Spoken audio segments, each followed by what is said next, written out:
Toda história tem um começo, e é disso que a gente vai falar hoje. Bem-vindos ao episódio 1, sobre como tudo começou. Quando a pandemia começou, não sobrou opção a não ser se questionar sobre a forma como a gente estava vivendo. Eu acho que esses questionamentos surgiram para todo mundo. Em algum ponto, durante a pandemia, eu e Leonardo saímos de Curitiba e fomos para o interior de Santa Catarina. A gente nem sabia, mas ali foi o pontapé inicial do que está acontecendo agora. Eu e ele amamos viajar, amamos a estrada, e estando lá no interior de Santa Catarina, a gente começou a namorar a ideia de morar na praia. Mas a gente ainda não tinha certeza disso e não sabia bem ao certo como fazer ou qual cidade escolher. Fora a saudade das pessoas que a gente ama. Então, em 2022, voltamos a morar em Curitiba. E esse foi o ponto de partida dessa história aqui. Quando a gente ainda não tinha feito nem um ano de Curitiba, a gente já sabia que tinha a vontade de ir morar em vários lugares e ir embora de Curitiba. Mas não é tão simples se desfazer de tudo, pegar só 2 malas, 2 bicicletas, 2 computadores e 2 bichinhos de estimação, largando todo o resto para trás. Então levou um tempo até a gente resolver começar de fato. E isso também precisou de uma motivação. A gente já tá juntos há 7 anos e depois de várias semiférias, esse ano, o ano de 2023, foi o ano que decidimos viajar de verdade e tirar férias, sem nem o laptop de trabalho na bagagem de mão. E foi essa viagem que deu o sentimento que faltava para iniciar a jornada de nômade digital que a gente está vivendo agora. Agora, nesse vídeo, a gente vai compartilhar e mostrar como foi essa primeira viagem antes do começo da viagem como nômades digitais. Essa viagem foi planejada para que a gente pudesse aproveitar o máximo possível. Então, logo no primeiro dia, a gente teve várias coisas para fazer e a gente começou pelo Vaticano. Às 7h30 da manhã, a gente já estava lá fazendo um tour pelo Vaticano e pela Capela Sistina, podendo ver todas as coisas que a gente queria ver. Muitas delas não estão aqui no vídeo porque não era permitido gravar. E a gente pode até tomar um café da manhã lá dentro. Você tá tomando café da manhã?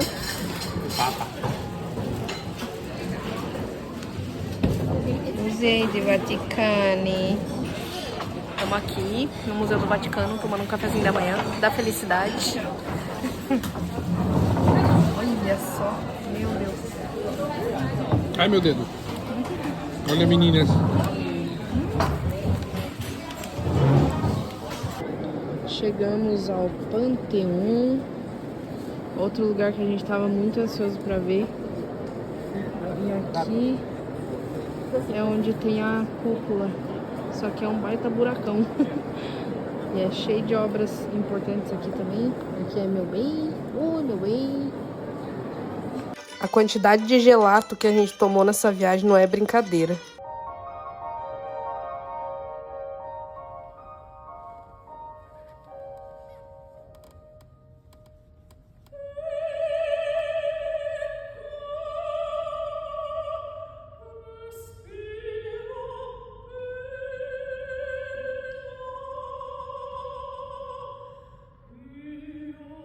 Para a alegria dos amantes do Império Romano, o nosso segundo dia começou visitando o Coliseu e o Fórum Romano, que são 2 lugares super importantes para a história, e a gente faz isso nas nossas viagens. A gente gosta muito de conhecer a história, conhecer a arte do lugar, e ter visitado o Coliseu foi uma coisa super emblemática para nós dois. A gente tá aqui no Coliseu, na parte onde ficava o segundo anel. Então ali embaixo, onde ficava aqueles blocos brancos, era a primeira parte da galera mais nobre. O segundo anel é onde a gente ficava. O terceiro anel é onde mostra aquela parte lá em cima, a última parte. E o quarto anel é onde ficava lá, que é onde a galera tá reformando. Essa parte não existe mais hoje em dia, porque ela era originalmente construída de madeira. Então, depois de 2000 e poucos anos, essa parte já não existe mais. E ali embaixo, onde tá todos aqueles blocos, é a parte subterrânea do palco, onde rolava as batalhas. Então o que acontecia? Nesses negócios aqui ficavam gladiadores, leões e outros animais. Quando os gladiadores lutavam em dupla e um deles morria, daqui podiam surgir, por alçapões e sistemas complexos de elevadores, poderiam surgir gladiadores, leões e outros animais para poder entreter o público.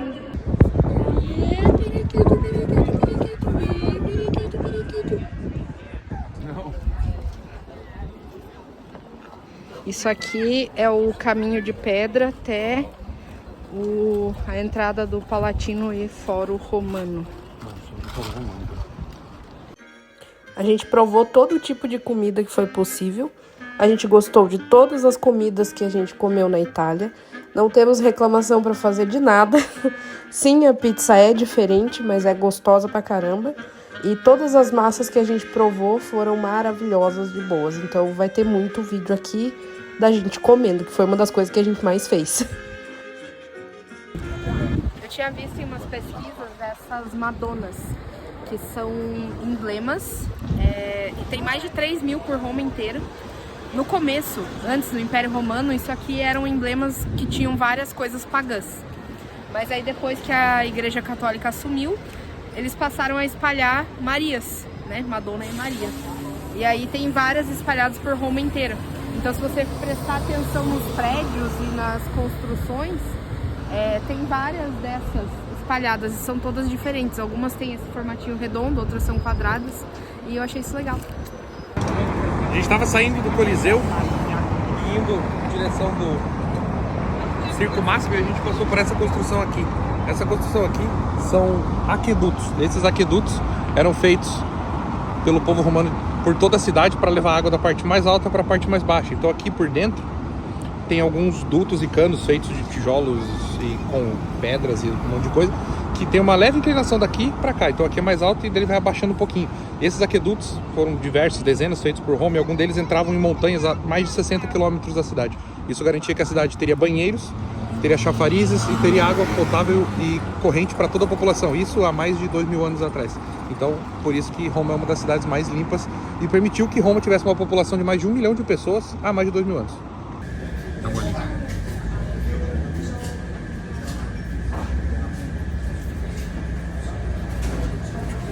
Forte. E dentro dessa xicrinha aqui, ó, olha o tamanho da criança. Tem café para uma família.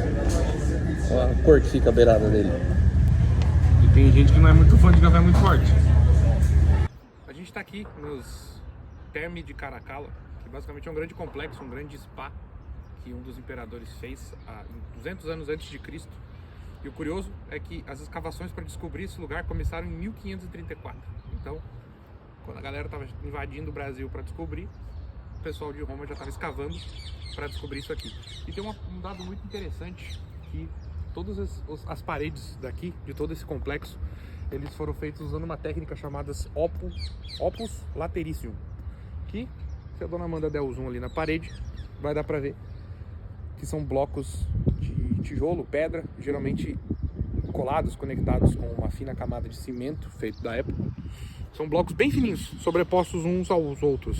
E aqui em Caracalla, nas paredes de Caracalla, só tem essa técnica, mas espalhado por Roma tem outras 3 técnicas que são utilizadas, que são técnicas, eu não vou lembrar o nome agora, mas são técnicas usando tijolos maiores. Por exemplo, foi utilizado isso, acredito que no Coliseu. Tem uma outra técnica utilizando um formato de diamante empilhado, e tem uma técnica que eles chamam de irregular, que pegam várias pedras de vários formatos e empilham umas nas outras para dar a sustentação. Não dá para dizer que não funciona, tem construção aí com mais de 2.500 anos, então parabéns pros caras.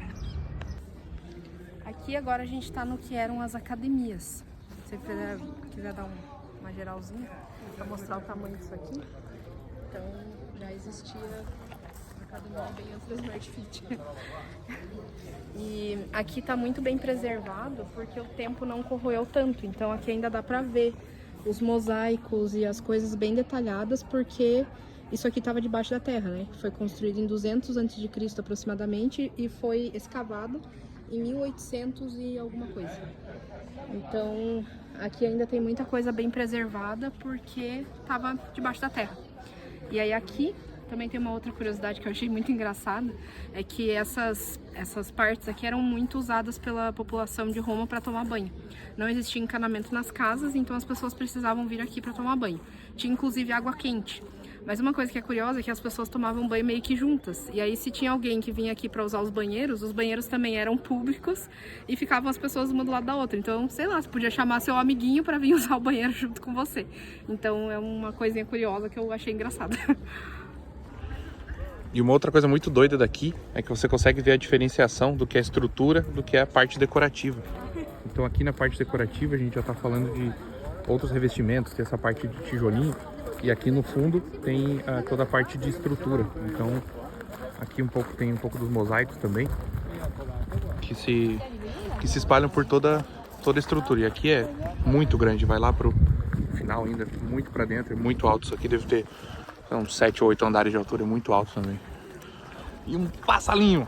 Lembrei de uma coisa também, quando é inverno aqui, eles cobrem todos esses mosaicos e deixam eles debaixo de capas protetoras para não ter perigo de desgastar e acontecer alguma coisa destruindo esses mosaicos. Então, por causa da neve, eles cobrem tudo. Então agora a gente tá com sorte para ver tudo aqui.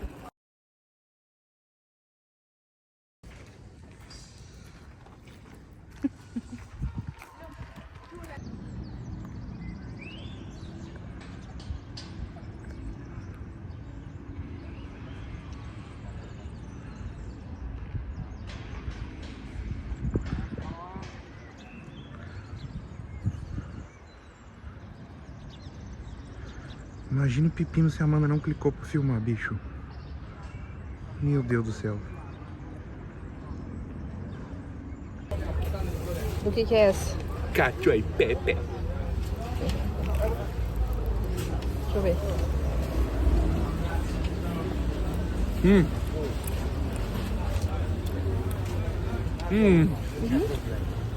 Quem conhece o Léo sabe o quanto ele ama futebol. E enquanto a gente estava em Roma, a gente foi no Estádio Olímpico ver Lazio e Lecce. E foi muito divertido e deu para ver o quanto os italianos são realmente apaixonados por futebol.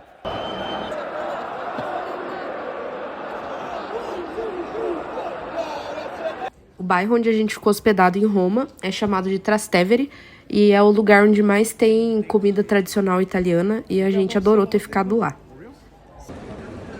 A gente estava andando pelo Trastevere em busca de um local para comer hoje à noite e a gente passou por essa placa aqui que tem os escritos SPQR, quer dizer Senatus Populus que Romanus.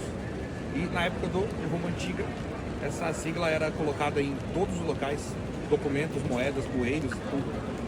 Que significa basicamente um lembrete constante de que Roma é governada não só pelos senadores, mas também pelo povo. Então é um governo em conjunto. E essa sigla é tida com muita força até hoje. Você vê bueiros espalhados pela cidade, em fontes também. E, por exemplo, no time da Roma, que joga um campeonato europeu de 2023, o patrocinador deles rompeu o contrato, parou de pagar, então eles ficaram sem nada para colocar no peito. E aí eles colocaram a sigla SPQR para lembrar, uma lembrança constante de que Roma é feita pelo povo e pelo governo também.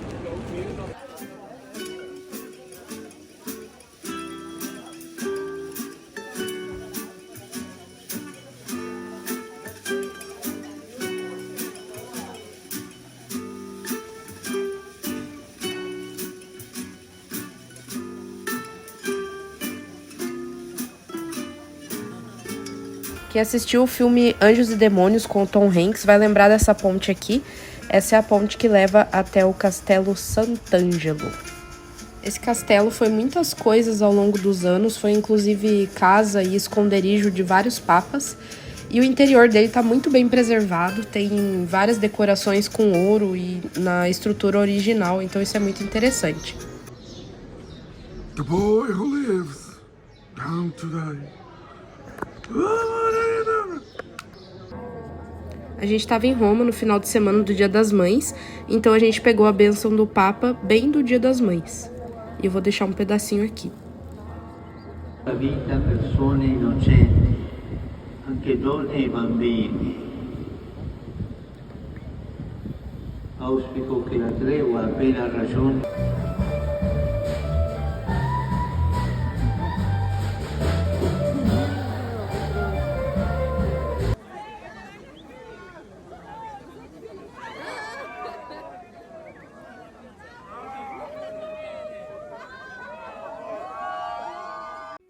Esse aqui foi um achado, que é uma cafeteria e também uma galeria de arte que fica do ladinho da igreja Santa Maria della Pace. E é um lugar muito especial, todo colorido, cheio de coisas modernas e ao mesmo tempo tem uma inspiração das obras de Rafaello. Rafaello foi quem fez os afrescos que aparecem na igreja de Santa Maria della Pace. E a inspiração das obras dele nessas paredes aqui do café fazem com que tudo fique com um ar muito especial, cheio de misturas do moderno com o clássico. E você pode tomar o seu café ali, do ladinho da janela que dá para a igreja de Santa Maria della Pace. Então, dentro do café você tem as obras de Rafael e se você olhar pela janela você vê os afrescos originais da igreja. Então, isso tem uma coisa super especial. Um outro presentinho de Roma foi ver esse set de filmagem de filme antigo montado aqui no meio da cidade. A gente ficou se perguntando se seria uma continuação do The Godfather. A cidade de Roma tem mais de 900 igrejas católicas e ia precisar visitar mais ou menos 3 igrejas todos os dias durante um ano inteiro para poder ver todas. Mas a gente visitou várias delas e a gente conseguiu notar o quão imponente, quão cheio de detalhes essas igrejas são.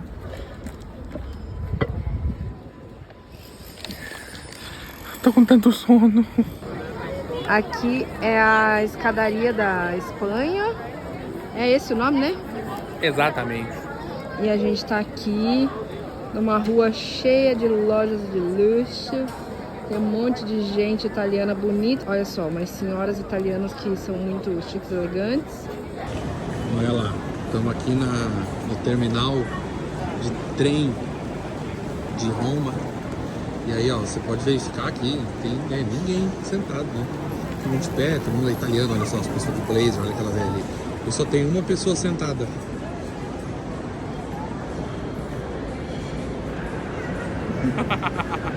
Você tá ligado que a velocidade em terra, a maior velocidade em terra que a gente andou? É o quê? A maior velocidade em terra que a gente andou. 150 km/h.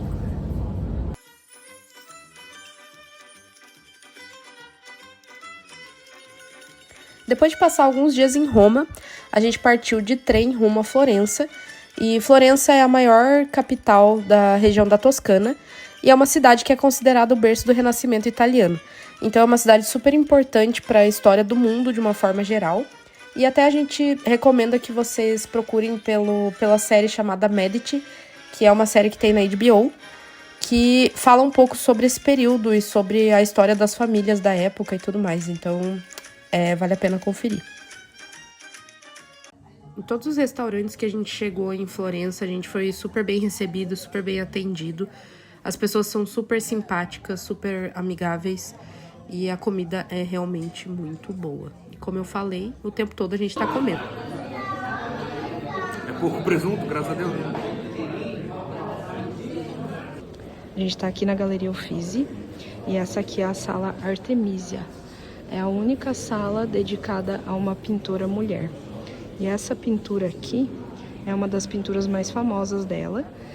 E boatos de que esse rosto da mulher que está decapitando e o rosto do homem sendo decapitado aqui são a representação dela decapitando o homem que por ela. Ela ganhou o julgamento contra ele e depois desse julgamento essa pintura foi feita. Então várias pessoas dizem que isso aqui foi uma forma dela expressar a revolta que ela estava sentindo naquele momento.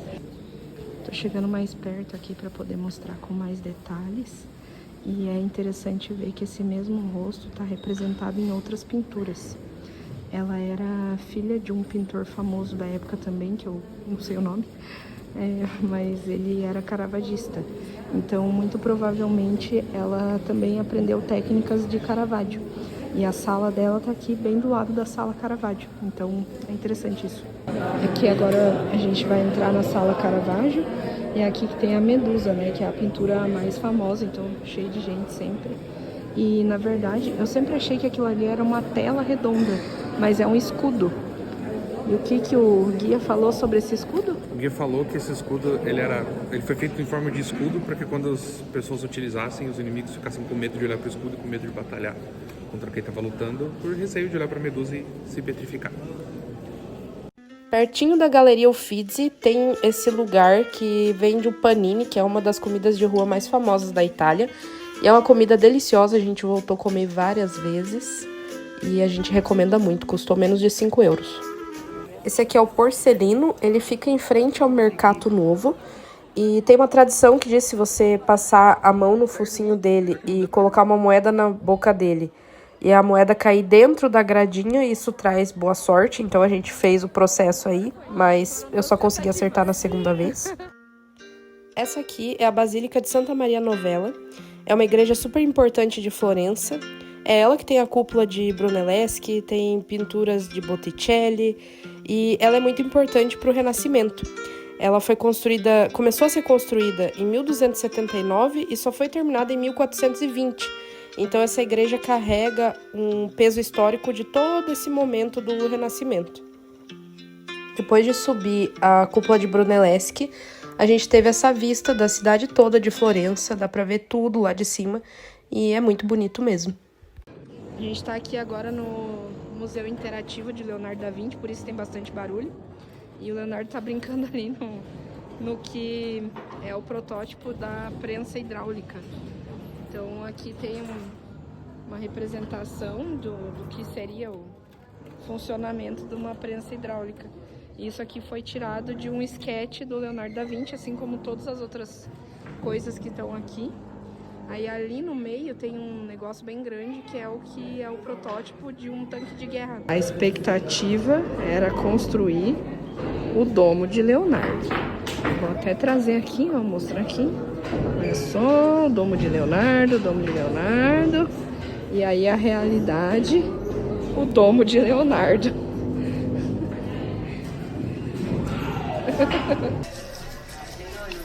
Um museu legalzinho. Temos vários trabalhos do Da Vinci, vários protótipos de armamento, porque ele era muitas vezes contratado pelas como é o nome? Forças Armadas. Não era exatamente isso, era tipo as famílias de muito dinheiro. América. As famílias de dinheiro para poder ajudar a criar equipamentos de guerra. Então ele tem várias coisas ali, tipo o primeiro, não sei se é o primeiro, né? Mas tem um protótipo da metralhadora, tem um protótipo de armamento, tem um protótipo de armadura. E é isso.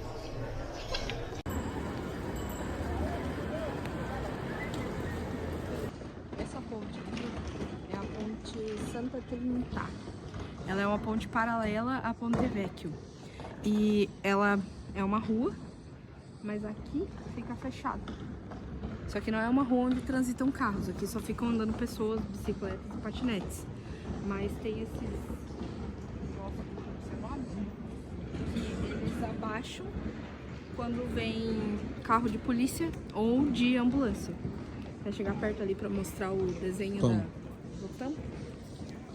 Aí dá para até ver aqui que esse desenho do tampo encaixa com o desenho que tem aqui no chão. Que aí quando ele abaixa, fica tudo certinho. E é isso. Outra curiosidade aí de Florença.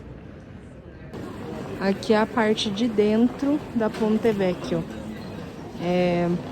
São várias lojas de joias, uma do ladinho da outra.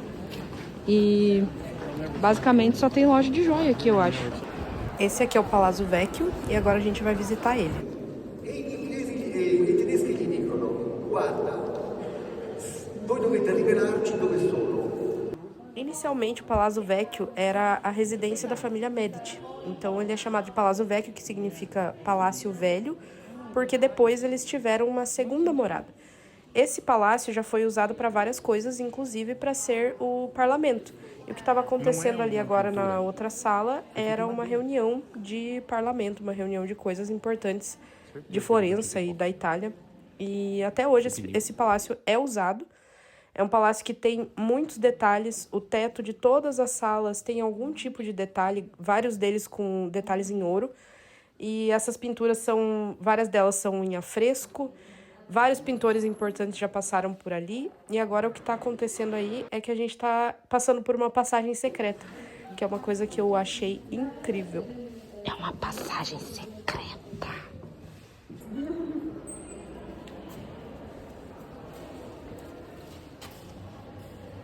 Just one big terrace to connect that room with the chapel of Eleonora. That door is one in the chapel, inside the chapel, where the green room is. O que a guia contou aqui a respeito dessa janelinha é que ela era usada para espionar os bailes e depois para espionar as reuniões do parlamento que eram feitas nessa sala grandona aí embaixo. You can go, no problem.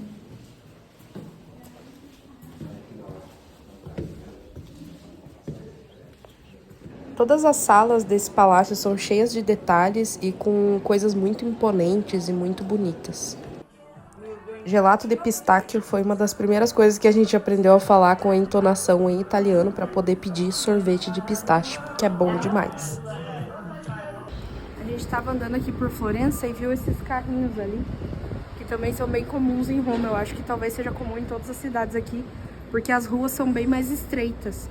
E esses carros param ou do jeito normal, ou eles param de lado, porque a largura deles é tão pequenininha que o comprimento deles é tão pequeno que dá pra parar assim de lado. São carrinhos de 2 lugares, mas a gente viu o carro de um lugar só também. Parece uma motinho coberta. E é isso. Eu já falei em outros lugares, mas eu adoro portas e janelas e a história que elas carregam. Então, sempre que eu posso, eu paro na frente pra tirar uma fotinho. A gente tá aqui numa bosqueta de vinho. Eu vou colocar o nome escrito aí porque eu não sei falar. Mas é basicamente uma janelinha onde eles vendem taças de vinho. Hoje em dia são taças de vinho ou de Aperol Spritz, mas bem antigamente, no início, quando essas janelas surgiram, era para as famílias de nobres poderem vender os seus vinhos para a população. Então eles vendiam as garrafas de vinho porque os copos de vinho eram reservados só para as tavernas. E aí isso foi mudando ao longo do tempo, aí começaram os comerciantes a ter as janelinhas, então tem várias espalhadas, eu vi que tem acho que mais de 100 aqui por Florença, e aí chegou um ponto que morreu essa tradição e não existia mais ninguém fazendo isso por aqui. Mas aí entrou a pandemia em 2020, 2021, e aí reabriu a primeira janelinha. Então eles começaram a fazer de novo e agora tem em vários pontos você pode comprar o seu vinho na janelinha.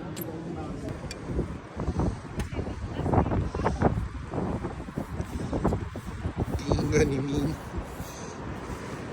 Tá bom, hein? Parece que eu só não gosto de vinho vagabundo, então, né?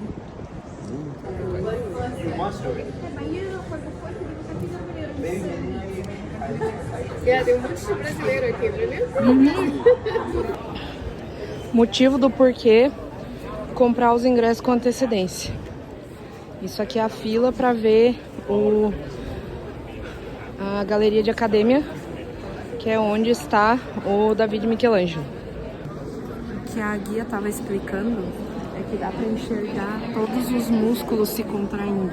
Dá para enxergar que ele estava puxando o ar para poder tomar fôlego. E essa coisa que ele está segurando na mão, que eu nunca soube o que era, é uma espécie de bolhadeira. Então ele está segurando uma ponta na mão esquerda e a outra ponta na mão direita. A ponta que está na mão direita é a que ele vai arremessar contra Golias. Então essa obra aqui, ela ficou tão famosa, não só pelos 5 metros e mais de 5 toneladas que ela tem, mas também porque é a primeira obra que retrata antes da batalha e não depois, quando o Davi já foi vitorioso sobre Golias.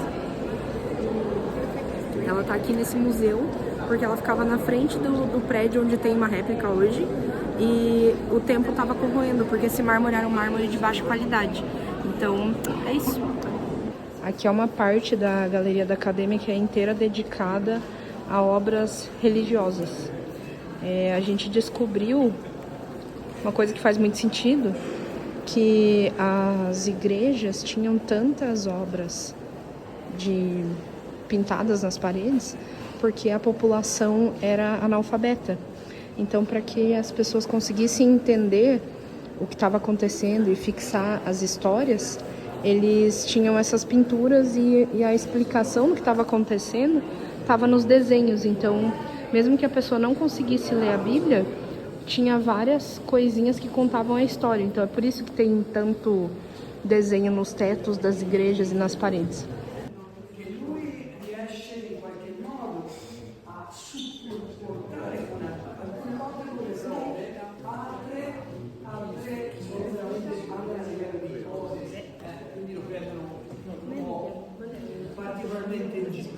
Eu tava bem sedentária antes de viajar, então perceba a falta de fôlego depois de subir a escadaria de Brunelleschi.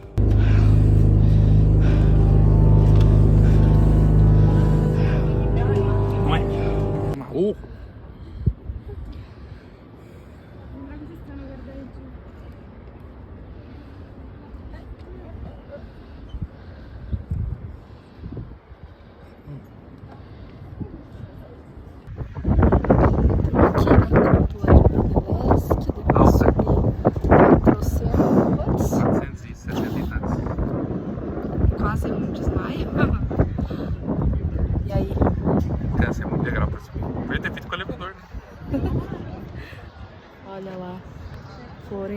praça inteira.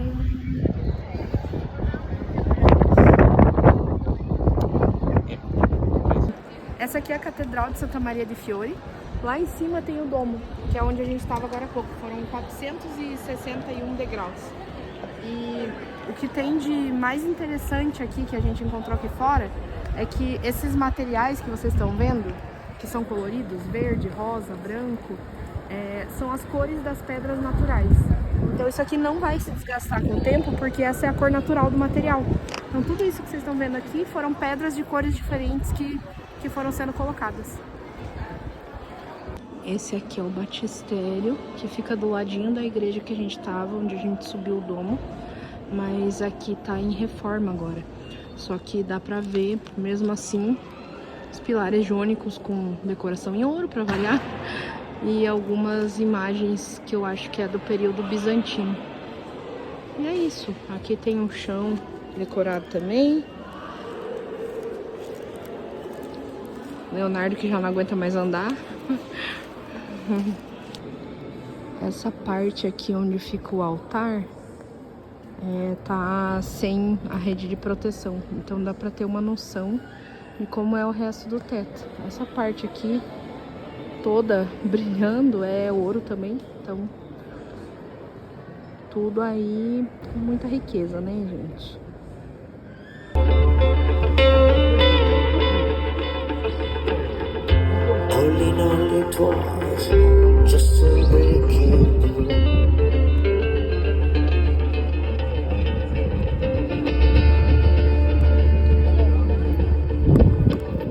Uma coisa super turística para fazer é ver o pôr do sol na Piazzale Michelangelo, que dá para ver a cidade toda lá de cima e é um lugar super bonito, que também tem uma réplica de Davi.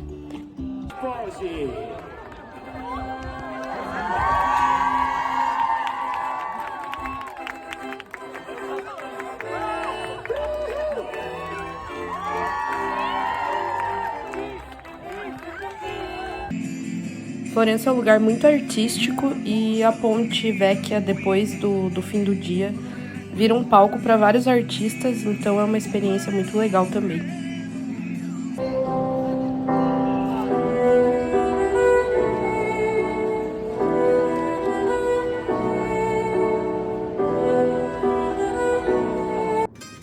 Pra falar bem a verdade, a gente não queria nem ter ido embora de Florença até agora, mas a gente ainda tinha a parte 2 da viagem, que estava acontecendo a partir daqui e a gente estava chegando num destino super diferente.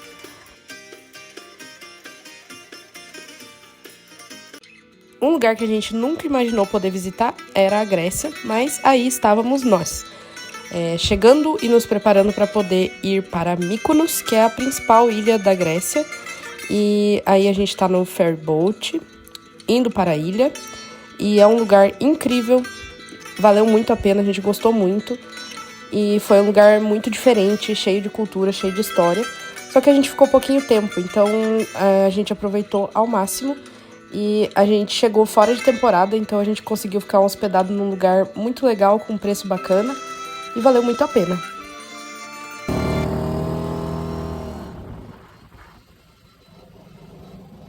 A opção de locomoção que a gente escolheu para andar por Mykonos foi o buggy, para poder alegrar a criança interior de Leonardo. Então a gente viveu várias aventuras pela ilha com o Leonardo de motorista descontrolado de um buguinho.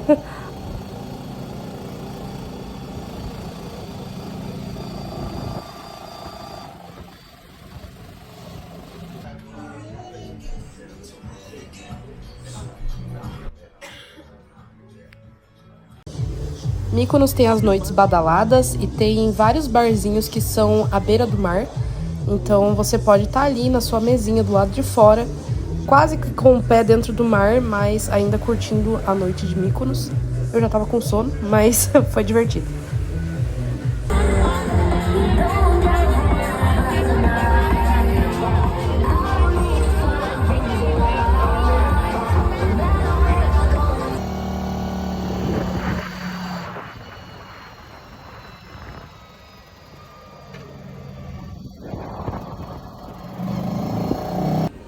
A gente tá aqui caminhando agora pela parte central de Mykonos, que é conhecida como Mykonos Town. É aqui que tem as casinhas brancas com as janelas, portas e telhados azuis. Em 1950, mais ou menos, tinha um ditador que criou uma lei que obrigava as pessoas a pintarem todas as casas de branco com as janelas e portas de azul. Mas depois essa lei caiu e as pessoas podem pintar hoje em dia de outras cores. Então você vai andando pelas ruazinhas aqui, você vai ver várias cores de janelas e portas, porque hoje em dia é tudo coloridinho. Uma curiosidade é que essa parte aqui da cidade onde tem as lojas são lavadas todos os dias de manhã, porque caem muitas florzinhas, principalmente agora nessa época de primavera. Então aqui tá tudo sempre muito branquinho, muito limpinho e é bem agradável de andar por aqui. Ó, filma um pombo vindo lá, ó. Olha só, os bichos são doidos. E daí, quando tá o vento contra, eles vão vir. E daí, quando eles vêm o vento contra, eles abrem essa linha e fazem. Eles aterrizam assim. Eles bem bons, cara, são bons.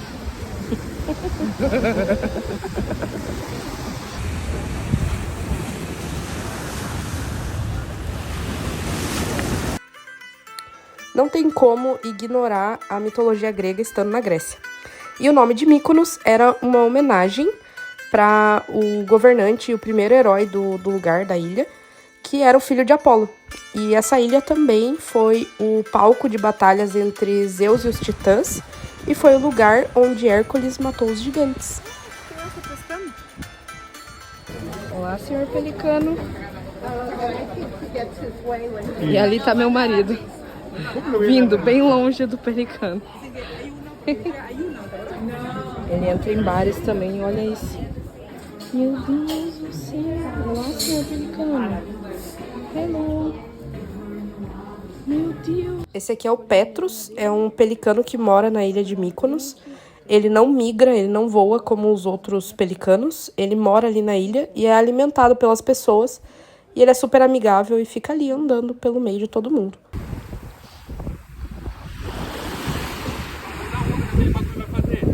Tá frio aí?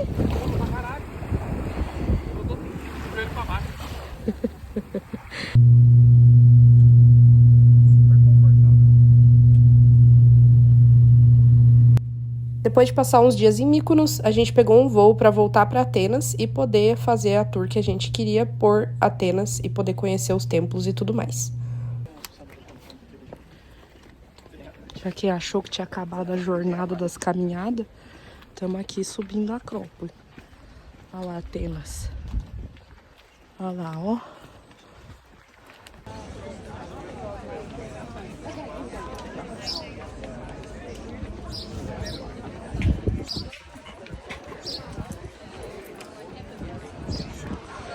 A gente tá aqui na Acrópole de Atenas e essa parte branca aqui é o pessoal restaurando, porque tem bastante terremoto aqui na Grécia como um todo.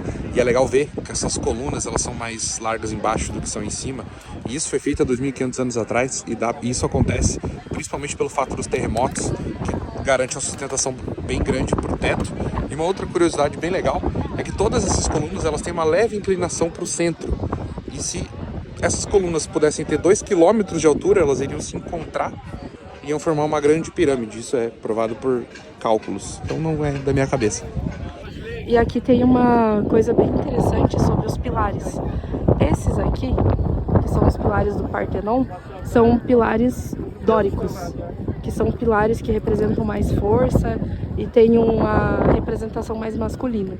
Eles não têm adornos aqui, enfeitezinhos aqui em cima, e eles são maiores. E aí aqui do lado tem um outro templo que tem representações mais femininas, que são os pilares jônicos, os famosos pilares jônicos.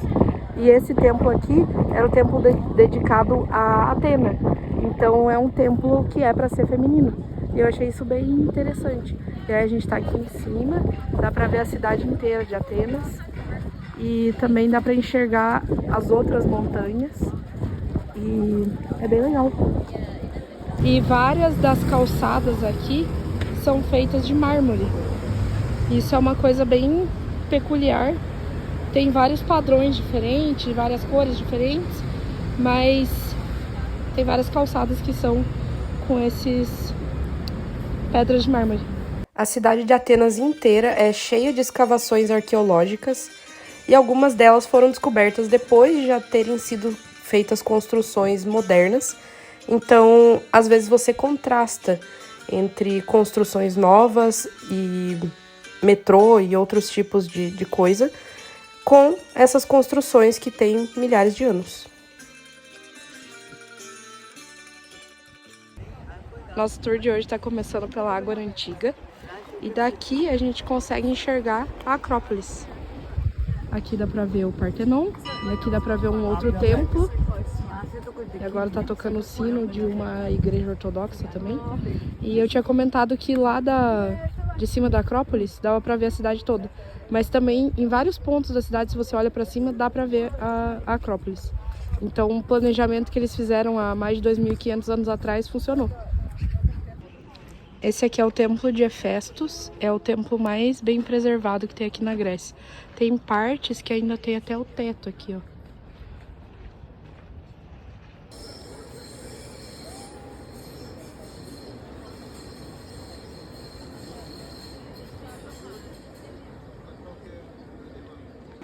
Se alguém tiver perdido algum membro da carreta furacão, tava por aqui também, tá bom?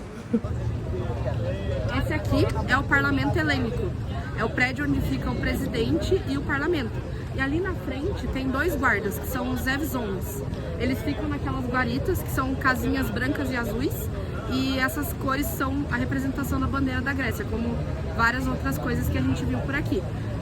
Todos os dias, 24 horas por dia, a cada 1 hora eles fazem a troca de guarda. E eles fazem uma movimentação bem coreografada, que vai ter um vídeo depois desse que vai mostrar isso. E eles fazem essa movimentação para poder movimentar as articulações e para não ter problema na circulação. Então, eles fazem essa troca na frente do túmulo do soldado desconhecido e acontece isso todo dia, é bem legal. Aqui ficou só um pedacinho mesmo, mas são mais de 10 minutos de cerimônia. Isso envolve outros 3 soldados que aparecem ali ao longo do tempo também. E é bem interessante. Os Evzones fazem parte da defesa do presidente, eles são da infantaria. E esse uniforme é um uniforme bem específico que foi selecionado de acordo com derivações de outros países da Europa. Então é um uniforme bem específico para essa função deles. Então, Evharisto, obrigada Grécia, até a próxima. E esse foi nosso último dia na Grécia. Aí a gente tá no avião, saindo de Atenas, que é o lugar onde tem uma ponte. Então você passa de avião por cima de uma ponte. A gente ainda fez uma escala em Milão. Então isso aí é a gente pegando o trem para poder ir embora. E muitos carros num trem de transporte de carros, que é uma coisa que a gente ainda não tinha visto. E esse foi o nosso momento de se despedir dessa viagem, que foi incrível e foi o que fez com que a gente decidisse iniciar a nossa jornada como nômades. Depois dessa viagem a gente voltou para Curitiba, chegou em casa e começou a fazer as movimentações necessárias para poder ir embora. Essa é a nossa última janela em Curitiba. E depois disso a gente começou a nossa jornada pelo Brasil. Então, depois desse vídeo, a gente vai começar a compartilhar a nossa jornada nômade. E é isso.